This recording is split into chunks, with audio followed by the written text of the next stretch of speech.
Hi friends, welcome. ഇന്ന് നമ്മൾ നോക്കാൻ പോകുന്നത് മൈക്രോസോഫ്റ്റ് വേർഡിലെ ഹോം ടാബുമായി ബന്ധപ്പെട്ട് കിടക്കുന്ന കുറച്ച് ക്വസ്റ്റ്യൻസ് ആണ്.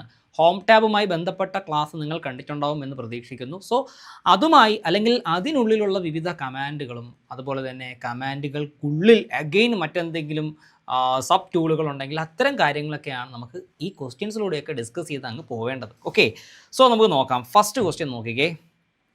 Which command creates A duplicate of selected content without removing it? എന്ത് സിമ്പിൾ ക്വസ്റ്റ്യൻ ആണ്. ഇങ്ങനെ ഒരു സിമ്പിൾ ക്വസ്റ്റ്യൻസ് വരാം. ഒരു മാർക്ക് ചുമ്മാ തരുവാനായിട്ട് നമുക്കിത് ഇത്തരത്തിലുള്ള ക്വസ്റ്റ്യൻസ് ചോദിക്കുവാൻ സാധ്യതയുണ്ട്. അപ്പോൾ ഏത് കമാൻഡാണ് ഒരു സെലക്റ്റഡ് കണ്ടൻറ്റിൻ്റെ ഡ്യൂപ്ലിക്കേറ്റ് എടുക്കുവാനായി സഹായിക്കുന്നത്? അതായത് നമ്മൾ സെലക്ട് ചെയ്ത് വെച്ചിരിക്കുന്ന കണ്ടൻറ്റിൻ്റെ ഡ്യൂപ്ലിക്കേറ്റ് നമുക്ക് എടുക്കാൻ പറ്റും. പക്ഷേ ആ കണ്ടൻറ്റ് നമ്മൾ എവിടെ നിന്നാണോ സെലക്ട് ചെയ്യുന്നത് ആ സോഴ്സിൽ തന്നെ ഉണ്ടാവും. കറക്റ്റ് ആൻസർ എന്താണ്? Option A move, option B copy, option C paste, option D replace. ഈ കാണുന്ന 4 ഓപ്ഷനിൽ ഏതാണ് അതിൻ്റെ കറക്റ്റ് ആൻസർ? ഇപ്പോൾ തന്നെ നിങ്ങളുടെ മനസ്സിൽ എത്തിയിട്ടുണ്ടാവും. ഏതായിരിക്കും കറക്റ്റ് ആൻസർ? കറക്റ്റ് ആൻസർ എന്താ നമുക്ക് പരിശോധിക്കാം. കറക്റ്റ് ആൻസർ ഓപ്ഷൻ ബി കോപ്പിയാണ്. കോപ്പിയാണ് കറക്റ്റ് ആയിട്ടുള്ള ആൻസർ എന്ന് പറയുന്നത്. അപ്പോൾ കോപ്പി എന്ന് പറഞ്ഞു കഴിഞ്ഞാൽ ഒരു കണ്ടൻറ്റിനെ നമുക്ക് അതിനെ ഒരു സോഴ്സിൽ നിന്നും കോപ്പി എടുത്ത് ഒരു ഡ്യൂപ്ലിക്കേറ്റ് മറ്റേതെങ്കിലും ഒരു ഡെസ്റ്റിനേഷനിലേക്ക് പേസ്റ്റ് ചെയ്യാനായിട്ട് സാധിക്കും കേട്ടോ. അതിനാണ് കോപ്പി എന്ന് പറയുന്നത്. കോപ്പി ചെയ്യാനായിട്ടുള്ള ഷോർട്ട് കട്ടൊക്കെ നിങ്ങൾക്കറിയാം. കൺട്രോൾ സി ആണ് കോപ്പി ചെയ്യാനായിട്ടുള്ള ഷോർട്ട് കട്ട്. പേസ്റ്റ് ചെയ്യാനായിട്ടുള്ള ഷോർട്ട് കട്ട് എന്ന് പറയുന്നത് കൺട്രോൾ വി ആണ്. അതും നിങ്ങൾക്ക് അറിയാം. ദെൻ മൂവ് ചെയ്യുക എന്ന് പറഞ്ഞു കഴിഞ്ഞാൽ അവിടെ മൂവ് എന്ന് പറയുന്ന ഒരു ഓപ്ഷൻ കാണുന്നുണ്ട്. മൂവ് എന്ന് പറഞ്ഞു കഴിഞ്ഞാൽ ആക്ച്വലി കട്ടാണ്. കട്ട് പേസ്റ്റ് ആണ്. അതായത് ഒരു സ്ഥലത്ത് കിടക്കുന്ന ഒരു സോഴ്സിൽ കിടക്കുന്ന കണ്ടന്റിനെ കട്ട് ചെയ്ത് നമുക്ക് മറ്റൊരു ഡെസ്റ്റിനേഷനിലേക്ക് എന്ത് ചെയ്യാൻ പറ്റും? കൊണ്ട് പ്ലേസ് ചെയ്യാനായിട്ട് സാധിക്കും. അതിനെ കട്ട് പേസ്റ്റ് എന്ന് പറയാം. കട്ട് ചെയ്യാനായിട്ടുള്ള ഷോർട്ട് കട്ട് കൺട്രോൾ എക്സ് ആണ് കേട്ടോ. കട്ട് ചെയ്യാനായിട്ടുള്ള ഷോർട്ട് കട്ട് കൺട്രോൾ എക്സ് ആണ്. ഇത് മിക്കവാറും ഈ മെജോറിറ്റി ഓഫ് ആൾക്കാർക്കും അറിയാവുന്ന കാര്യങ്ങളാണ് കേട്ടോ.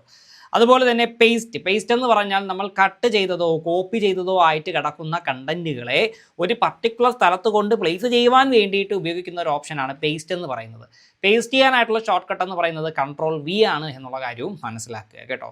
പിന്നെ റീപ്ലേസ് എന്ന് പറഞ്ഞാൽ ആക്ച്വലി എന്താണ്? നമ്മുടെ ഒരു ഡോക്യുമെൻറ്റിൽ അല്ലെങ്കിൽ ഒരു പേജിനകത്ത് ഒരു പർട്ടിക്കുലർ ടെക്സ്റ്റിനെ മറ്റൊരു ടെക്സ്റ്റിൽ എന്ത് ചെയ്യുക? റീപ്ലേസ് ചെയ്യുക. ഇപ്പോൾ കേരള എന്ന് പറയുന്ന ഒരു വേർഡ് കിടക്കുകയാണ്.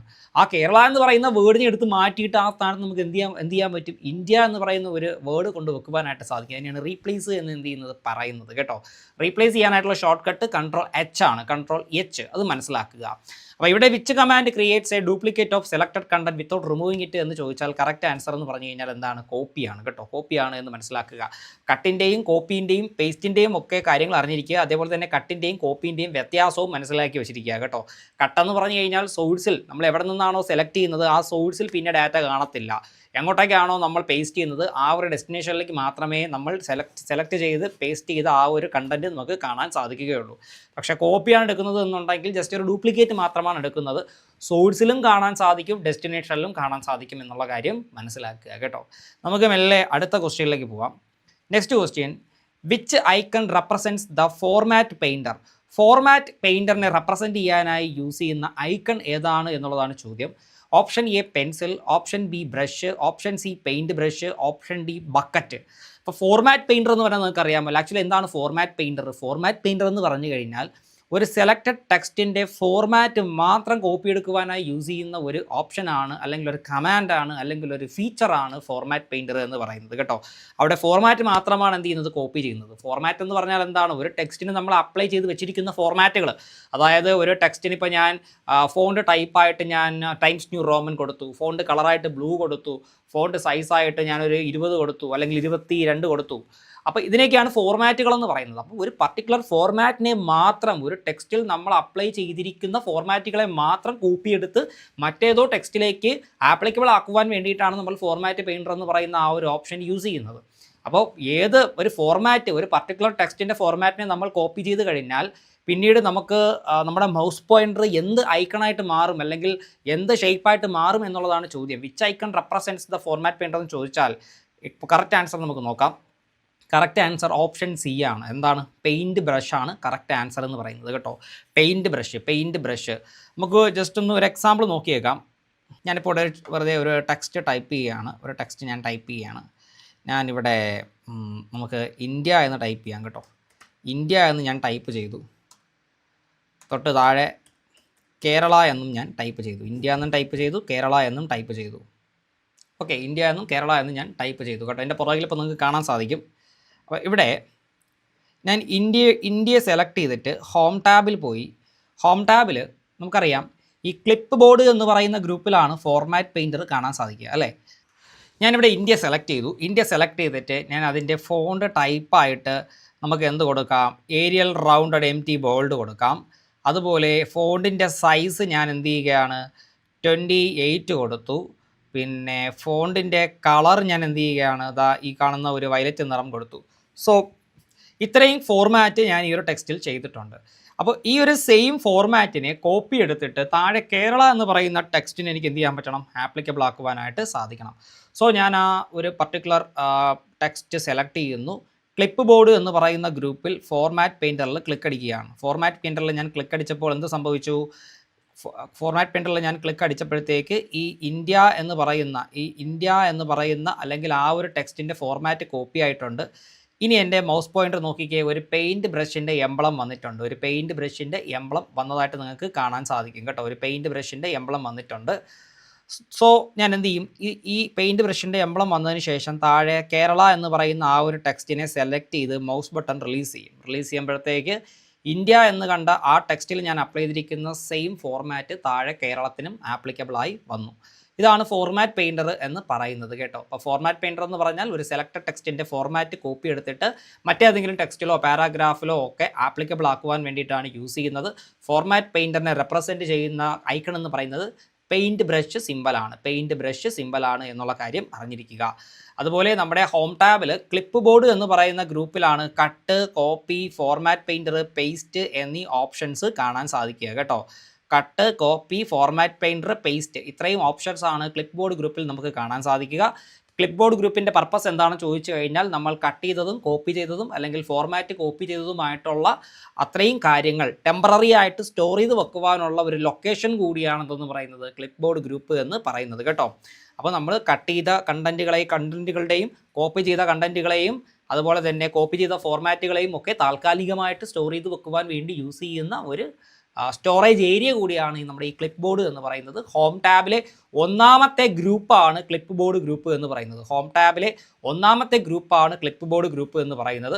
ക്ലിപ്പ് ബോർഡ് ഗ്രൂപ്പിനകത്ത് പേസ്റ്റ് നോക്കിക്കഴിഞ്ഞാൽ പേസ്റ്റിൻ്റെ തൊട്ട് താഴെ ഒരു ഡൗൺ ആരോ ഉണ്ട്. അവിടെ ക്ലിക്ക് ചെയ്ത് കഴിഞ്ഞാൽ 2 ഓപ്ഷൻ വരും, പേസ്റ്റും പേസ്റ്റ് സ്പെഷ്യലും. പേസ്റ്റ് എന്താണെന്ന് നിങ്ങൾക്കറിയാം. പേസ്റ്റ് എന്ന് വെച്ച് കഴിഞ്ഞാൽ നമ്മൾ കട്ട് ചെയ്തതോ കോപ്പി ചെയ്തതോ ആയിട്ടുള്ള കണ്ടൻറ്റുകളെ പേസ്റ്റ് ചെയ്യാൻ വേണ്ടിയിട്ട് യൂസ് ചെയ്യുന്നു. പേസ്റ്റ് സ്പെഷ്യലിൻ്റെ പർപ്പസ് എന്താണ് എന്ന് ചോദിച്ചു കഴിഞ്ഞാൽ, പേസ്റ്റ് സ്പെഷ്യൽ എന്ന് പറഞ്ഞു കഴിഞ്ഞാൽ നമുക്ക് ഒരു പർട്ടിക്കുലർ ഫോർമാറ്റിൽ നമ്മൾ കോപ്പി എടുത്ത കണ്ടൻറ്റിനെ എന്ത് ചെയ്യാൻ പറ്റും, പേസ്റ്റ് ചെയ്യാൻ പറ്റും കേട്ടോ. ഒരു പർട്ടിക്കുലർ ഫോർമാറ്റിൽ നമ്മൾ കോപ്പി എടുത്ത കണ്ടൻറ്റിനെ പേസ്റ്റ് ചെയ്യാനായിട്ട് സാധിക്കും. അതിനാണ് പേസ്റ്റ് സ്പെഷ്യൽ ഫംഗ്ഷൻ എന്ത് ചെയ്യുന്നത് നമ്മൾ യൂസ് ചെയ്യുന്നത് കേട്ടോ. നമ്മൾ കോപ്പി എടുത്ത കണ്ടൻറ്റിനെ ഇമേജായിട്ട് നമുക്ക് പേസ്റ്റ് ചെയ്യാം, അല്ലെങ്കിൽ RTF മറ്റ് ടൈപ്പ് ഓഫ് ഫോർമാറ്റുകളിൽ അല്ലേ, റിച്ച് ടെക്സ്റ്റ് ഫോർമാറ്റ് അല്ലെങ്കിൽ JPEG ഫോർമാറ്റ്, അങ്ങനെ നമുക്ക് നമ്മുടെ റിക്വയർമെൻറ്റ് എന്താണോ ആ പർട്ടിക്കുലർ ഫോർമാറ്റുകളിൽ നമുക്ക് എന്ത് ചെയ്യാൻ പറ്റും, നമ്മുടെ കണ്ടൻറ്റിനെ പേസ്റ്റ് ചെയ്യാനായിട്ട് പറ്റും. അല്ലെങ്കിൽ നമ്മളിപ്പോൾ ഈ ഓൺലൈൻ ആർട്ടിക്കിൾസിൽ നിന്നൊക്കെ കണ്ടൻറ്റ് കോപ്പി എടുത്ത് നമ്മുടെ വേർഡിനകത്ത് പേസ്റ്റ് ചെയ്യുമ്പോഴത്തേക്ക് ഈ ഫോർമാറ്റ് ഇഷ്യൂസ് ഉണ്ടാവും. ആ ഫോർമാറ്റ് ഇഷ്യൂസ് ഒഴിവാക്കുവാനായി അൺഫോർമാറ്റഡ് ടെക്സ്റ്റ് എന്ന് പറയുന്ന ഓപ്ഷൻ കൊടുത്ത് നമുക്ക് എന്ത് ചെയ്യാം, പേസ്റ്റ് സ്പെഷ്യൽ ഫംഗ്ഷൻ ഉപയോഗിച്ച് പേസ്റ്റ് ചെയ്യാം. പേസ്റ്റ് ചെയ്ത് കഴിഞ്ഞാൽ നമ്മുടെ മൈക്രോസോഫ്റ്റിൻ്റെ ഡിഫോൾട്ട് ഫോണ്ട് ടൈപ്പായ കാലിബ്രിയിലും അതേപോലെ ഡിഫോൾട്ട് സൈസായ 11 പോയിന്റിലും നമുക്ക് എന്ത് ചെയ്യാൻ പറ്റും, പേസ്റ്റ് ചെയ്യാനായിട്ട് സാധിക്കും കേട്ടോ. അപ്പോൾ എന്താണ് what is the purpose of paste special function എന്ന് ചോദിച്ചാൽ പറയുക, ഒരു പർട്ടിക്കുലർ ഫോർമാറ്റിൽ നമ്മൾ കോപ്പി എടുത്ത കണ്ടൻറ്റിനെ പേസ്റ്റ് ചെയ്യുവാൻ വേണ്ടി യൂസ് ചെയ്യുന്ന ഒരു ഫംഗ്ഷനാണ് എന്തെന്ന് പറയുന്നത്, പേസ്റ്റ് സ്പെഷ്യൽ ഫംഗ്ഷൻ എന്ന് പറയുന്നത്. പേസ്റ്റ് സ്പെഷ്യൽ ഫംഗ്ഷൻ്റെ ഷോർട്ട് കട്ടാണ് Ctrl Alt V. Okay, Ctrl Alt V. Okay, then നമുക്ക് അടുത്ത ക്വസ്റ്റ്യനിലേക്ക് പോവാം. അടുത്ത question, double clicking the format painter allows you to, ഒരു റാങ്ക് മേക്കിംഗ് ക്വസ്റ്റ്യൻ ആണ്. കുറച്ച് പേർക്കെങ്കിലും അറിഞ്ഞുകൂടായിരിക്കും ഈ ഒരു ക്വസ്റ്റ്യൻ. നമ്മുടെ ഫോർമാറ്റ് പെയിൻറ്ററിൽ ഡബിൾ ക്ലിക്ക് അടിച്ചു കഴിഞ്ഞാൽ എന്ത് സംഭവിക്കും എന്നുള്ളതാണ് ചോദ്യം. Copy text twice, apply formatting multiple times, copy multiple files, paste text repeatedly. അവർ 2 തവണ ഫോർമാറ്റ് പെയിൻറ്ററിൽ ക്ലിക്ക് ചെയ്ത് കഴിഞ്ഞാൽ, ഫോർമാറ്റ് പെയിൻറ്റർ കമാൻഡിൽ ക്ലിക്ക് ചെയ്ത് കഴിഞ്ഞാൽ എന്ത് സംഭവിക്കും എന്നുള്ളതാണ് ചോദിച്ചിരിക്കുന്നത്. എന്തായിരിക്കും നമുക്ക് നോക്കാം അല്ലേ, എന്തായിരിക്കും കറക്റ്റ് ആൻസർ എന്നുള്ളത് നമുക്ക് നോക്കാം. അറിയാമോ, നമുക്ക് ഇതിൻ്റെ ആൻസർ പറയാനായിട്ട് അറിയാമോ? എങ്കിൽ പറഞ്ഞോളൂ, ഞാൻ കേൾക്കുന്നുണ്ട്, നിങ്ങൾ പറയുന്ന ആൻസർ ഞാൻ കേൾക്കുന്നുണ്ട്. എന്തായിരിക്കും കറക്റ്റ് ആൻസർ നോക്കാം. കറക്റ്റ് ആൻസർ എന്ന് പറയുന്നത് ഓപ്ഷൻ ബി ആണ്. Apply formatting multiple times. നമുക്ക് ഫോർമാറ്റിങ്ങിനെ മൾട്ടിപ്പിൾ ടൈംസിൽ എന്ത് ചെയ്യാൻ പറ്റും, അപ്ലൈ ചെയ്യാനായിട്ട് സാധിക്കും. ജസ്റ്റ് ഒരു എക്സാമ്പിൾ നമുക്ക് നോക്കാം.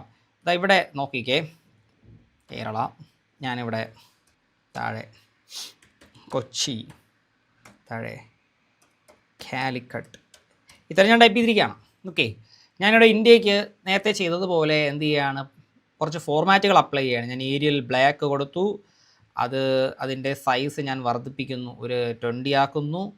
ദെൻ അതിൻ്റെ കളറ് ഞാൻ റെഡ് കളർ കൊടുക്കുന്നു. ഇത്രയും കാര്യങ്ങൾ ഈ ഇന്ത്യ എന്ന് പറയുന്ന ടെക്സ്റ്റിൽ ഞാൻ ചെയ്തിട്ടുണ്ട്. അപ്പോൾ ഇവിടെ ഞാൻ ഇന്ത്യ എന്ന് പറയുന്ന ടെക്സ്റ്റ് സെലക്ട് ചെയ്ത് ഫോർമാറ്റ് പെയിൻറ്ററിൽ ക്ലിക്ക് ചെയ്ത് എനിക്ക് ഒരൊറ്റ തവണ മാത്രമേ എന്ത് ചെയ്യാൻ പറ്റുള്ളൂ, ഒരു പർട്ടിക്കുലർ ടെക്സ്റ്റിൽ ആ ഫോർമാറ്റ് അപ്ലൈ ചെയ്യാനായിട്ട് സാധിക്കത്തുള്ളൂ. എഗെയിൻ ഞാൻ വീണ്ടും താഴേക്ക് കൊണ്ടുവന്നു കഴിഞ്ഞാൽ എൻ്റെ മൗസ് പോയിൻറ്ററിനോടൊപ്പം ആ ഒരു പെയിൻറ്റ് ബ്രഷിൻ്റെ സിമ്പിൾ കാണാൻ സാധിക്കില്ല, കാരണം ഒറ്റ തവണ മാത്രമേ എനിക്കത് ചെയ്യാൻ പറ്റുള്ളൂ. അപ്പോൾ മൾട്ടിപ്പിൾ ടൈംസ് എനിക്ക് ഫോർമാറ്റ് പെയിൻറ്റർ അപ്ലൈ ചെയ്യണമെന്നുണ്ടെങ്കിൽ ഇന്ത്യ എന്ന് പറയുന്ന ആ ടെക്സ്റ്റ് സെലക്ട് ചെയ്തതിന് ശേഷം ഫോർമാറ്റ് പെയിൻറ്ററിൽ എന്ത് ചെയ്യുക, ഡബിൾ ക്ലിക്ക് അടിക്കുക. ഡബിൾ ക്ലിക്ക് അടിച്ചു കഴിഞ്ഞാൽ എന്ത് സംഭവിക്കും, ഫോർമാറ്റ് പെയിൻറ്റർ എന്ന് പറയുന്ന ആ ഒരു ടാബ് ഓറഞ്ച് നിറത്തിൽ അല്ലെങ്കിൽ ഒരു യെല്ലോ, ഒരു ക്രീം കളറിൽ ആയി മാറും കേട്ടോ. 2 തവണ ഞാൻ ക്ലിക്ക് ചെയ്തു. ക്ലിക്ക് ചെയ്തിട്ട് ഞാൻ ഇനി ട്രിവാൻഡ്രം സെലക്ട് ചെയ്തപ്പോഴത്തേക്ക് അതിൻ്റെ ഫോർമാറ്റ് മാറി. കൊച്ചി സെലക്ട് ചെയ്തു, കാലിക്കട്ട് സെലക്ട് ചെയ്തു, കേരള സെലക്ട് ചെയ്തു. കണ്ടോ, അങ്ങനെ മൾട്ടിപ്പിൾ ടൈംസ് എനിക്ക് എന്ത് ചെയ്യാൻ പറ്റും, ഫോർമാറ്റ് പെയിൻറ്റർ ഉപയോഗിച്ച് ഫോർമാറ്റുകൾ മൾട്ടിപ്പിൾ പാരാഗ്രാഫുകൾക്കോ ടെക്സ്റ്റുകൾക്കോ വേർഡ്സിനോ സെൻറ്റൻസുകൾക്കോ ഒക്കെ എന്ത് ചെയ്യാൻ പറ്റും, എനിക്ക് അപ്ലൈ ചെയ്യാനായിട്ട് സാധിക്കും. അപ്പോൾ നമ്മളിപ്പോൾ നേരത്തെ കണ്ട ക്വസ്റ്റ്യൻ്റെ ആൻസറാണ് ഞാനിപ്പോൾ ഈ ചെയ്ത് കാണിച്ചത് കേട്ടോ. അപ്പോൾ മനസ്സിലായല്ലോ നിങ്ങൾക്ക്? ഓക്കെ. അപ്പോൾ double clicking the format painter allows you to what എന്ന് ചോദിച്ചാൽ പറയുക, apply formatting multiple times. Apply formatting multiple times. എന്ത് ചെയ്താൽ, ഫോർമാറ്റ് പെയിൻറ്ററിൽ ഡബിൾ ക്ലിക്ക് അടിച്ചു കഴിഞ്ഞാൽ. ഫോർമാറ്റ് പെയിൻറ്റർ ഏത് ഗ്രൂപ്പിലാണ് കിടക്കുന്നത് എന്ന് ചോദിച്ചാൽ പറയുക, ക്ലിപ്പ് ബോർഡ് ഹോം ടാബിലെ 1ാമത്തെ ഗ്രൂപ്പാണ്. ഹോം ടാബിലെ 1ാമത്തെ ഗ്രൂപ്പാണ്. അടുത്ത question, which keyboard short cut copies formatting. അതായത് ഫോർമാറ്റ് പെയിൻറ്ററിൻ്റെ ഷോർട്ട് കട്ടുകളാണ് ഇവിടെ നമ്മൾ ഇനി പഠിക്കാൻ പോകുന്നത്. Which keyboard short cut copies formatting. ഒരു പർട്ടിക്കുലർ ടെക്സ്റ്റിൻ്റെ അല്ലെങ്കിൽ സെലക്റ്റഡ് ടെക്സ്റ്റിൻ്റെ ഫോർമാറ്റ് കോപ്പി എടുക്കുവാനായി നമ്മൾ ഉപയോഗിക്കുന്ന ഷോർട്ട് കട്ട് എന്താണ് എന്നുള്ളതാണ് ചോദ്യം. എന്താണ് ഷോർട്ട് കട്ട് എന്നുള്ളതാണ് ചോദ്യം. നമുക്ക് കോപ്പി എടുക്കണം, ജസ്റ്റ് കോപ്പി എടുത്താൽ മതി, ഫോർമാറ്റ് കോപ്പി എടുത്താൽ മതി. കൺട്രോൾ സി ആണോ, അതുപോലെ തന്നെ കൺട്രോൾ ഷിഫ്റ്റ് സി ആണോ, കൺട്രോൾ വി ആണോ, അതോ കൺട്രോൾ ഓൾട്ട് സി ആണോ, ഏതായിരിക്കും കറക്റ്റ് ആൻസർ എന്ന് പറയുന്നത്. അപ്പോൾ നമ്മൾ ഒരു സെലക്റ്റഡ് ടെക്സ്റ്റിൻ്റെ ഫോർമാറ്റ് കോപ്പി എടുക്കുവാനായി നമ്മൾ ഉപയോഗിക്കുന്ന ഷോർട്ട് കട്ട് ഓപ്ഷൻ ബി ആണ്. അതായത് കൺട്രോൾ ഷിഫ്റ്റ് സി ആണ് കേട്ടോ. കൺട്രോൾ ഷിഫ്റ്റ് സി ആണ്. ഒരു പർട്ടിക്കുലർ ടെക്സ്റ്റിനെ സെലക്ട് ചെയ്യുക, അതിൻ്റെ ഫോർമാറ്റ് മാത്രം കോപ്പി എടുക്കണമെന്നുണ്ടെങ്കിൽ കൺട്രോൾ ഷിഫ്റ്റ് സിയിൽ എന്ത് ചെയ്യുക, അമർത്തുക. കൺട്രോൾ ഷിഫ്റ്റ് സിയിൽ അമർത്തുക. അതേപോലെ ആ ഒരു പർട്ടിക്കുലർ ഫോർമാറ്റ് മറ്റ് ടെക്സ്റ്റുകൾക്ക് ആപ്ലിക്കബിൾ ആക്കണമെന്നുണ്ടെങ്കിൽ പർട്ടിക്കുലർ ടെക്സ്റ്റ് സെലക്ട് ചെയ്യുക, കൺട്രോൾ ഷിഫ്റ്റ് വി കൊടുക്കുക. കൺട്രോൾ ഷിഫ്റ്റ് വി കൊടുക്കുക കേട്ടോ. അപ്പോൾ കൺട്രോൾ ഷിഫ്റ്റ് സി എന്ന് പറഞ്ഞു കഴിഞ്ഞാൽ എന്താണ്, കോപ്പി ഫോർമാറ്റിങ്ങും കൺട്രോൾ ഷിഫ്റ്റ് വി എന്ന് പറഞ്ഞു കഴിഞ്ഞാൽ പേസ്റ്റ് ഫോർമാറ്റിങ്ങുമാണ് എന്നുള്ള കാര്യം അറിഞ്ഞിരിക്കുക കേട്ടോ. നന്നായിട്ട് പഠിച്ചിരിക്കുക. കൺട്രോൾ സി എന്ന് പറഞ്ഞാൽ കോപ്പി എടുക്കുവാനുള്ള ഷോർട്ട് കട്ടാണ്. കൺട്രോൾ വി എന്ന് പറഞ്ഞു കഴിഞ്ഞാൽ പേസ്റ്റ് ചെയ്യുവാനായിട്ടുള്ള ഷോർട്ട് കട്ടാണ്. ഇനി കൺട്രോൾ ഓൾട്ട് വി എന്ന് പറഞ്ഞു കഴിഞ്ഞാൽ ഒരു നിശ്ചിത ഫോർമാറ്റിലേക്ക് നമുക്ക് എന്ത് ചെയ്യാൻ പറ്റും, നമ്മുടെ കണ്ടന്റിനെ പേസ്റ്റ് ചെയ്യാൻ പറ്റും. അതായത് പേസ്റ്റ് സ്പെഷ്യൽ ഫംഗ്ഷൻ ആണ് എന്നുള്ള കാര്യം മനസ്സിലാക്കുക. സൂപ്പറായിട്ട് പഠിച്ചു കൊള്ളുക കേട്ടോ. യാതൊരു കൺഫ്യൂഷനും വേണ്ട, അടിപൊളിയായിട്ട് പഠിക്കുക. അടുത്ത question, which of the following is not an option in the change case command. Change case എന്ന് പറയുന്ന ഒരു കമാൻഡ് നിങ്ങൾക്ക് ഹോം ടാബിലെ 2ാമത്തെ ഗ്രൂപ്പായ ഫോണ്ട് ഗ്രൂപ്പിൽ കാണാൻ പറ്റും. ചേഞ്ച് കേസ് എന്തിനാണ് യൂസ് ചെയ്യുന്നത്? ചേഞ്ച് കേസ് യൂസ് ചെയ്യുന്നത് എന്തിനാണ്? നമ്മൾ എഴുതുന്ന ലെറ്റേഴ്സിൻ്റെ കേസ് ചേഞ്ച് ചെയ്യുവാനായിട്ട്, അല്ലേ? നമ്മൾ എഴുതുന്ന ലെറ്റേഴ്സിൻ്റെ cases, lower case, upper case, toggle case, അങ്ങനെ കുറേ കേസസ് ഉണ്ട്. അങ്ങനെ കേസസ് ചേഞ്ച് ചെയ്യുവാനായിട്ടാണ് നമ്മൾ എന്ത് ചെയ്യുന്നത്, ചേഞ്ച് കേസ് യൂസ് ചെയ്യുന്നത്. അപ്പോൾ ചേഞ്ച് കേസ് കമാൻഡിൽ ക്ലിക്ക് ചെയ്യുമ്പോൾ അതിൽ നമുക്ക് കാണാൻ സാധിക്കാത്ത ഒരു കമാൻഡ് ഏതാണ്, അല്ലെങ്കിൽ അതിനകത്ത് കാണാൻ സാധിക്കാത്ത ഓപ്ഷൻ ഏതാണ് എന്നുള്ളത് നിങ്ങൾ താഴെ തന്നിരിക്കുന്ന ഓപ്ഷനിൽ നിന്ന് സെലക്ട് ചെയ്ത് എഴുതണം. Option A sentence case, option B upper case, option C lower case, option D reverse case. ഏതായിരിക്കും കറക്റ്റ് ആൻസർ, പറയാമോ? ഏതായിരിക്കും കറക്റ്റ് ആൻസർ? കറക്റ്റ് ആൻസർ എന്ന് പറയുന്നത് നിങ്ങൾക്ക് അറിയാം എന്നുള്ളത് എനിക്കും അറിയാം. ഓപ്ഷൻ ഡി റിവേഴ്സ് ടെക്സ്റ്റ് ആണ് കേട്ടോ. റിവേഴ്സ് ടെക്സ്റ്റ് എന്ന് പറയുന്ന ഒരു സാധനം എവിടെയില്ല. നമ്മുടെ ചേഞ്ച് കേസ് കമാൻഡിനകത്ത് കാണാൻ സാധിക്കില്ല. ബാക്കി പറഞ്ഞിരിക്കുന്ന sentence case, upper case, lower case, toggle case, capitalise each word ഇങ്ങനെയുള്ള സാധനങ്ങളെല്ലാം ചേഞ്ച് കേസ് കമാൻഡിനകത്ത് നമുക്ക് കാണാൻ സാധിക്കും കേട്ടോ. അപ്പോൾ ജസ്റ്റ് ഒന്ന് നമുക്ക് കണ്ടു കളയാം. ഓക്കെ, നിങ്ങൾ നോക്കിക്കേ, ഈ കാണുന്നതാണ് ചേഞ്ച് കേസ് എന്ന് പറയുന്ന ആ ഒരു കമാൻഡ്. നമ്മളതിൽ ക്ലിക്ക് ചെയ്തപ്പോൾ ഒരു ഡ്രോപ്പ് ഡൗൺ മെനു വന്നു, അല്ലെങ്കിൽ അതിൻ്റെ ഒരു എക്സ്പാൻഡഡ് മെനു വന്നു. അവിടെ നമുക്ക് എന്തൊക്കെ കാണാൻ സാധിച്ചു? സെൻറ്റൻസ് കേസ് കാണാൻ സാധിച്ചു, ലോവർ കേസ് കാണാൻ സാധിച്ചു, അപ്പർ കേസ് കാണാൻ സാധിച്ചു, capitalise each word, toggle case. ഇത്രയും സംഗതികൾ നമുക്ക് എന്ത് ചെയ്യാൻ പറ്റും? നമുക്ക് ആ ചേഞ്ച് കേസ് എന്ന് പറയുന്ന ആ ഒരു കമാൻഡിൽ ക്ലിക്ക് ചെയ്ത് കഴിഞ്ഞാൽ കാണാൻ പറ്റും. മൊത്തം 5 ഐറ്റംസ് ആണ് ഇതിനകത്ത് ഉള്ളത്. ഫോണ്ട് എന്ന് പറയുന്ന ഗ്രൂപ്പിൽ നിന്നാണ് ചേഞ്ച് കേസ് എന്ന് പറയുന്ന ആ ഒരു ഓപ്ഷൻ നമുക്ക് ആക്സസ് ചെയ്യാൻ സാധിക്കുക. ഹോം ടാബിലെ രണ്ടാമത്തെ ഗ്രൂപ്പാണ് ഫോണ്ട് ഗ്രൂപ്പ് എന്ന് പറയുന്നത്. ഹോം ടാബിലെ രണ്ടാമത്തെ ഗ്രൂപ്പാണ് ഫോണ്ട് ഗ്രൂപ്പ് എന്ന് പറയുന്നത് കേട്ടോ, അത് മനസ്സിലാക്കുക. അപ്പോൾ ഇതിനകത്ത് പ്രധാനമായിട്ട് എന്തൊക്കെയാണ് കാണാൻ സാധിക്കുക? ഫോണ്ട് ടൈപ്പ് അല്ലെങ്കിൽ ഫോണ്ട് ഫേസ് മാറ്റാനായിട്ടുള്ള ഓപ്ഷൻസ്. ഇത് ഈ കാണുന്ന സംഗതികളൊക്കെയാണ് ഫോണ്ട് ഫേസ് അല്ലെങ്കിൽ ഫോണ്ട് ടൈപ്പ് എന്ന് പറയുന്നത്. ഡിഫോൾട്ട് ആയിട്ടുള്ള ഫോണ്ട് ടൈപ്പ് എന്ന് പറയുന്നത് കാലിബ്രിയും ഡിഫോൾട്ട് ആയിട്ടുള്ള ഫോണ്ട് സൈസ് എന്ന് പറയുന്നത് 11 11 PT. 11 PT എന്ന് പറഞ്ഞാൽ 11 പോയിൻറ്റുമാണ് എന്നുള്ള കാര്യം മനസ്സിലാക്കുക കേട്ടോ. 11 പോയിൻ്റ് ആണ് എന്നുള്ള കാര്യം മനസ്സിലാക്കുക. പിന്നെ bold, italics, underline, strikethrough, subscript, superscript ഇവയെല്ലാം നമുക്ക് കാണാൻ സാധിക്കുന്നത് അവിടെയാണ്, ഫോണ്ട് ഗ്രൂപ്പിലാണ് കേട്ടോ. അപ്പോൾ ഞാൻ ജസ്റ്റ് ഒന്ന് കാണിച്ചു തരാം നിങ്ങൾക്ക്. ഞാനിവിടെ Ctrl+A കൊടുത്തപ്പോഴാണ് ഇങ്ങനെ സെലക്ട് ആയത് കേട്ടോ. My name is Sahakari rice plus. Okay, ഞാനിങ്ങനെ ടൈപ്പ് ചെയ്തു. ഓക്കെ, ഞാൻ എല്ലാം സ്മോൾ ലെറ്ററിലാണ് ടൈപ്പ് ചെയ്തത്. എനിക്കിതിനെ ഒറ്റയടിക്ക് ക്യാപിറ്റൽ ലെറ്റർ ആക്കണമെന്നുണ്ടെങ്കിൽ സെലക്ട് ചെയ്യുക. ഞാൻ എന്ത് ചെയ്താൽ മതി? അപ്പർ കേസ് ആക്കിയാൽ മതി. ഒറ്റയടിക്ക് ലോവർ കേസ് ആക്കണമെങ്കിൽ ലോവർ കേസ് കൊടുക്കുക, അതെല്ലാം ചെറിയ ലെറ്റേഴ്സായി. ദെൻ സെൻറ്റൻസ് കേസ് ആക്കണമെന്നുണ്ടെങ്കിൽ ക്ലിക്ക് ചെയ്യുക. സെൻറ്റൻസ് കേസിൻ്റെ പ്രത്യേകത എന്താണ്? ഒരു സെൻറ്റൻസിൻ്റെ ആദ്യത്തെ വേർഡിലെ ആദ്യത്തെ അക്ഷരം മാത്രം ക്യാപിറ്റൽ ലെറ്റർ ആവുകയും ബാക്കിയെല്ലാം സ്മോൾ ലെറ്റർ ആവുകയും ചെയ്യുന്നു. ഇതിനെയാണ് സെൻറ്റൻസ് കേസ് എന്ന് പറയുന്നത്. കണ്ടോ, നിങ്ങൾക്ക് ഇവിടെ കാണാൻ സാധിക്കും. കണ്ടോ, ഇതാണ് സെൻറ്റൻസ് കേസ് എന്ന് പറയുന്നത്. ദെൻ ഒന്നുകൂടെ ഞാൻ ക്ലിക്ക് അടിച്ചു. ദെൻ അത് കഴിഞ്ഞിട്ട് ക്യാപിറ്റലൈസ് ഈച്ച് വേർഡ് കൊടുത്തു കഴിഞ്ഞാൽ ഒരു സെൻറ്റൻസിനകത്ത് കിടക്കുന്ന ഓരോ വേർഡിൻ്റെയും ആദ്യത്തെ അക്ഷരം എന്തായി മാറും? ക്യാപിറ്റൽ ലെറ്ററായി മാറും. ബാക്കിയെല്ലാം സ്മോൾ ലെറ്ററായിട്ട് തന്നെ റിട്ടേൺ ചെയ്യും. നെക്സ്റ്റ് കൊടുക്കാൻ പോകുന്നത് എന്താണ്? ടോഗിൾ കേസ് എന്ന് പറഞ്ഞു കഴിഞ്ഞാൽ ഏതൊക്കെ ലെറ്റേഴ്സാണോ അപ്പർ കേസായി വരുന്നത് അതെല്ലാം ലോവർ കേസ് ആവുകയും ലോവർ കേസിൽ കിടക്കുന്ന ലെറ്റേഴ്സ് എല്ലാം തിരിച്ച് അപ്പർ കേസ് ആവുകയും ചെയ്യുന്നു. നമുക്ക് ജസ്റ്റ് ഒന്ന് നോക്കാം. ഞാനിതാ ടോഗിൾ കേസ് കൊടുത്തപ്പോൾ നിങ്ങൾ കണ്ടല്ലോ, നേരത്തെ ക്യാപിറ്റൽ ലെറ്ററായിട്ട് കിടന്നതെല്ലാം സ്മോൾ ലെറ്ററായിട്ട് കിടന്നതെല്ലാം എന്തായി? ക്യാപിറ്റൽ ലെറ്ററുമായി. ഇതാണ് ടോഗിൾ കേസ് എന്ന് എന്ത് ചെയ്യുന്നത് നമ്മൾ പറയുന്നത് കേട്ടോ. ടോഗിൾ കേസ് എന്ന് പറയുന്നത് മനസ്സിലാക്കുക. ഓക്കെ, അപ്പോൾ ഇതാണ് ചേഞ്ച് കേസ് എന്ന് എന്ത് ചെയ്യുന്നത് നമ്മൾ പറയുന്നത്. ഓക്കെ, അപ്പോൾ ചേഞ്ച് കേസിനെ കുറിച്ചുള്ള കാര്യങ്ങൾ നിങ്ങൾക്ക് മനസ്സിലായി എന്ന് വിശ്വസിക്കുന്നു. നമുക്ക് മെല്ലെ അടുത്ത ക്വസ്റ്റ്യനിലേക്ക് പോകാം. Next question, which command increases font size to the next available preset size? ഏത് കമാൻഡാണ് ഫോണ്ട് സൈസിനെ അടുത്ത അവൈലബിൾ ആയിട്ടുള്ള ഫോണ്ട് സൈസിലേക്ക് മാറ്റുന്നത്? Option A font colour, option B grow font, option C shrink font, option D increase indent. ഏതായിരിക്കും correct answer? അപ്പോൾ നിങ്ങൾക്ക് എന്തായാലും അതിൻ്റെ ആൻസർ മനസ്സിലായിട്ടുണ്ട്. കറക്റ്റ് ആൻസർ വന്നിട്ട് എന്താണ്? ഗ്രോ ഫോണ്ട് ആണ് അല്ലേ? ഗ്രോ ഫോണ്ട്, അതായത് ഫോണ്ട് സൈസിനെ തൊട്ടടുത്ത അവൈലബിൾ ആയിട്ടുള്ള ഫോണ്ട് സൈസിലേക്ക് പ്രീസെറ്റ് സൈസിലേക്ക് മാറ്റുവാനായി യൂസ് ചെയ്യുന്ന ഒരു ഓപ്ഷനാണ് ഗ്രോ ഫോണ്ട് എന്ന് പറയുന്നത്. ഗ്രോ ഫോണ്ട് നിങ്ങളിവിടെ നോക്കിക്കേ, ഞാനിതാ ഇത്രയും ഇത് സെലക്ട് ചെയ്യുകയാണ്. സെലക്ട് ചെയ്തതിന് ശേഷം ഈ കാണുന്നതാണ് ഗ്രോ ഫോണ്ട് എന്ന് പറയുന്നത് കേട്ടോ. ഗ്രോ ഫോണ്ട് എന്താണ്? Increase font size. ജസ്റ്റ് ഒരു ക്ലിക്ക് അടിച്ച് കഴിഞ്ഞാൽ അടുത്ത അവൈലബിൾ ആയിട്ടുള്ള കണ്ടോ, ഇപ്പോൾ 16 ആണ്. ഒന്നുകൂടി ഞാൻ ക്ലിക്ക് ചെയ്ത് കഴിഞ്ഞാൽ അത് 18 ആവും.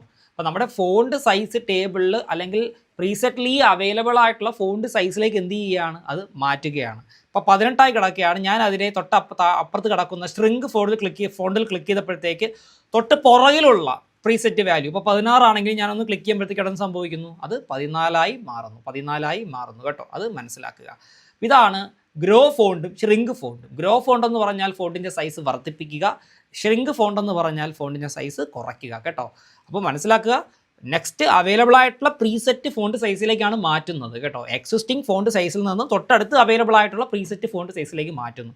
കുറയ്ക്കുന്നതും അതുപോലെ തന്നെയാണ്. ഓക്കെ, ദെൻ പരീക്ഷയ്ക്ക് ചോദിക്കാൻ സാധ്യതയുള്ള മറ്റൊരു ചോദ്യമാണ്, ഒരു വെറൈറ്റി ചോദ്യമാണ്. നമ്മുടെ ഈ ഫോണ്ട് സൈസ് സെലക്ട് ചെയ്യാനുള്ള ലിസ്റ്റ് ഉണ്ടല്ലോ, അവിടെ നമുക്ക് കാണാൻ സാധിക്കുന്ന അല്ലെങ്കിൽ പ്രീസെറ്റ് സൈസായിട്ട് കാണാൻ സാധിക്കുന്ന ഏറ്റവും ചെറിയ ഫോണ്ട് സൈസ് എന്ന് പറയുന്നത് 8ഉം ഏറ്റവും വലിയ ഫോണ്ട് സൈസ് എന്ന് പറയുന്നത് 72മാണ് കേട്ടോ. 72മാണ് എന്നുള്ള കാര്യം മനസ്സിലാക്കുക. അപ്പോൾ നമ്മുടെ ഈ ഫോണ്ട് സൈസ് ലിസ്റ്റ് ഉണ്ടല്ലോ, ഫോണ്ട് സൈസ് ഡ്രോപ്പ് ഡൗൺ ലിസ്റ്റിനകത്ത് നമുക്ക് കാണാൻ സാധിക്കുന്ന ഏറ്റവും മിനിമം ഫോണ്ട് സൈസ് എന്ന് പറയുന്നത് 8ഉം മാക്സിമം ഫോണ്ട് സൈസ് എന്ന് പറയുന്നത് 72മാണ് എന്നുള്ള കാര്യം അറിയുക. ഇത് പരീക്ഷയ്ക്ക് ചോദിക്കുവാൻ സാധ്യതയുണ്ട് കേട്ടോ, പരീക്ഷയ്ക്ക് ചോദിക്കുവാൻ സാധ്യതയുണ്ട്. മാത്രമല്ല ഈ ഒരു ടേബിൾ, ഈ ഒരു ലിസ്റ്റ് ഉണ്ടല്ലോ, ഒന്ന് ഫെമിലിയർ ആക്കി വെച്ചിരിക്കുക. 8, 9, 10, 11, 12 കഴിഞ്ഞാൽ പിന്നെ 14, 16, 18, 20, 22, 24, 26, 28 കഴിഞ്ഞാൽ അടുത്തത് 36 ആണ്, പിന്നെ 48 ആണ്, പിന്നെ 72 ആണ്. ഇത് ജസ്റ്റ് ഒന്ന് നിങ്ങളുടെ രീതിയിൽ ഒരു ഓർഡറിൽ മനസ്സിലാക്കി വെക്കുക കേട്ടോ. പഠിക്കാൻ എളുപ്പമുണ്ടല്ലോ. 8, 9, 10, 11, 12 കഴിഞ്ഞാൽ പിന്നെ ഏകദേശം 28 വരെ രണ്ട് വിധം കൂടിയാണ് പോകുന്നത്. അത് കഴിഞ്ഞാൽ പിന്നെ എന്താണ്, പിന്നെ 36, 48, 72. അതിപ്പോൾ നിങ്ങളുടേതായിട്ടുള്ള ഒരു രീതിയിൽ അതൊന്ന് ഓർത്ത് വെച്ചിരിക്കുക. പരീക്ഷയ്ക്ക് ചിലപ്പോൾ ചോദിക്കാം കേട്ടോ. ഇങ്ങനെയൊക്കെ സിമ്പിളായിട്ടുള്ള ക്വസ്റ്റ്യൻസ് പെട്ടെന്ന് ചോദിക്കുമ്പോഴത്തേക്ക് കുറച്ച് കടുത്ത് പോകും, നമുക്ക് പെട്ടെന്ന് ചിലപ്പോൾ ആൻസർ ഓർത്ത് എഴുതാൻ പറ്റിയെന്ന് വരില്ല. സോ നിങ്ങൾ ഇതൊക്കെ ഒന്ന് ജസ്റ്റ് നോക്കി പഠിച്ചു വെച്ചിട്ട് പോവുക കേട്ടോ. ഇപ്പോൾ നിങ്ങൾക്ക് എൻ്റെ ഒരു സ്ക്രീനിൽ തന്നെ ഞാൻ ഈ പറഞ്ഞുകൊണ്ട് നിൽക്കുന്ന സമയത്ത് തന്നെ നിങ്ങൾക്ക് ഇതൊന്ന് പൗസ് ചെയ്ത് കഴിഞ്ഞാൽ നിങ്ങൾക്ക് ആ ബാക്കിൽ ആ ഒരു ലിസ്റ്റ് കാണാൻ പറ്റും. അത് ജസ്റ്റ് ഒന്ന് നന്നായിട്ട് വായിച്ച് പഠിച്ചു വെക്കുക. ഓക്കെ, അപ്പോൾ അത് മനസ്സിലാക്കുക. ഇങ്ങനെയാണ് ഫോണ്ട് സൈസിൻ്റെ കഥ എന്ന് പറയുന്നത്. അടുത്ത question, what is the default font size in new blank document in MS Word 2007? MS Word 2007 ആയിക്കൊള്ളട്ടെ, അപ് ടു ലേറ്റസ്റ്റ് വെർഷൻ ആയിക്കൊള്ളട്ടെ, നമ്മുടെ ഒരു പുതിയ ബ്ലാങ്ക് ഡോക്യുമെൻറ്റിലെ ഡിഫോൾട്ട് ഫോണ്ട് സൈസ് എത്ര എന്നുള്ളതാണ് ചോദ്യം. 10pt, 11pt, 12pt, 14pt. അപ്പോൾ നിങ്ങൾക്ക് എല്ലാവർക്കും അറിയാം നമ്മുടെ ഡിഫോൾട്ട് ഫോണ്ട് സൈസ് എന്ന് പറയുന്നത് 11 പോയിൻ്റാണ് അല്ലേ. 11pt ആണ് ഡിഫോൾട്ട് ഫോണ്ട് സൈസ് എന്ന് പറയുന്നത്. ഡിഫോൾട്ട് ഫോണ്ട് ഫേസ് അല്ലെങ്കിൽ ഫോണ്ട് ടൈപ്പ് എന്ന് പറയുന്നത് കാലിബ്രി ആണ്. അതുപോലെ ബോൾഡ്, ഇറ്റാലിക്സ്, അണ്ടർലൈൻ എന്താണ് എന്ന് ചോദിച്ചാൽ മനസ്സിലാക്കുക, അതൊക്കെ ഫോണ്ട് സ്റ്റൈലുകളാണ്. ഈ ഫോണ്ട് സ്റ്റൈലും ഫോണ്ട് ടൈപ്പ്, ഫോണ്ട് ഫേസ് ഇതൊന്നും തമ്മിൽ മാറിപ്പോകരുത്. ഫോണ്ട് സ്റ്റൈൽ എന്ന് പറഞ്ഞാൽ bold, italics, underline. Font type എന്നോ ഫോണ്ട് ഫേസ് എന്നോ ചോദിച്ചാൽ ഏരിയൽ, അതേപോലെ തന്നെ ടൈംസ് ന്യൂ റോമൻ, അൾഗേറിയൻ, പിന്നെ ഏരിയൽ ബ്ലാക്ക്, ഇങ്ങനെയൊക്കെ നിങ്ങൾക്ക് എന്ത് ചെയ്യാം പറയാം. ഓക്കെ, ഇത് നന്നായി പഠിച്ചു വെക്കുക. അടുത്ത question, which of the following is not a standard preset font size? ഞാൻ നേരത്തെ പറഞ്ഞ രീതിയിലുള്ള ഒരു ചോദ്യമാണ്. ഈ ചുവടെ തന്നിരിക്കുന്നവയിൽ സ്റ്റാൻഡേർഡ് പ്രീസെറ്റ് ഫോണ്ട് സൈസ് അല്ലാത്തത് ഏതാണ്? 8, 11, 13, 72 ഏതായിരിക്കും? നമുക്കറിയാം 8, 9, 10, 11, 12 കഴിഞ്ഞാൽ അടുത്തത് എത്രയേ ഉള്ളൂ? 14 ഉള്ളൂ അല്ലേ. 14, 16, 18, 20, 22, 24, 26, 28, പിന്നെ 36 ആണ് ഉള്ളത് അല്ലേ. അപ്പോൾ നമ്മളിത് ഓൾറെഡി ഒക്കെ പഠിച്ചു വെച്ചിട്ടുണ്ട്. സോ കറക്റ്റ് ആൻസർ എന്താണ്? 13 ആണ് കേട്ടോ. 13 എന്ന് പറയുന്നത് ഒരു സ്റ്റാൻഡേർഡ് പ്രീസെറ്റ് ഫോണ്ട് സൈസ് അല്ല. എന്നാൽ മാനുവലി നമുക്ക് 13 എന്ന് പറയുന്ന വാല്യൂ അവിടെ ടൈപ്പ് ചെയ്ത് കൊടുത്തു കഴിഞ്ഞാൽ 13 സൈസ് ക്രിയേറ്റ് ചെയ്തെടുക്കുവാൻ സാധിക്കും കേട്ടോ. അതും ഓർത്ത് വെച്ചിരിക്കുക, ചിലപ്പോൾ കൺഫ്യൂഷനായി പോകും നിങ്ങൾക്ക്.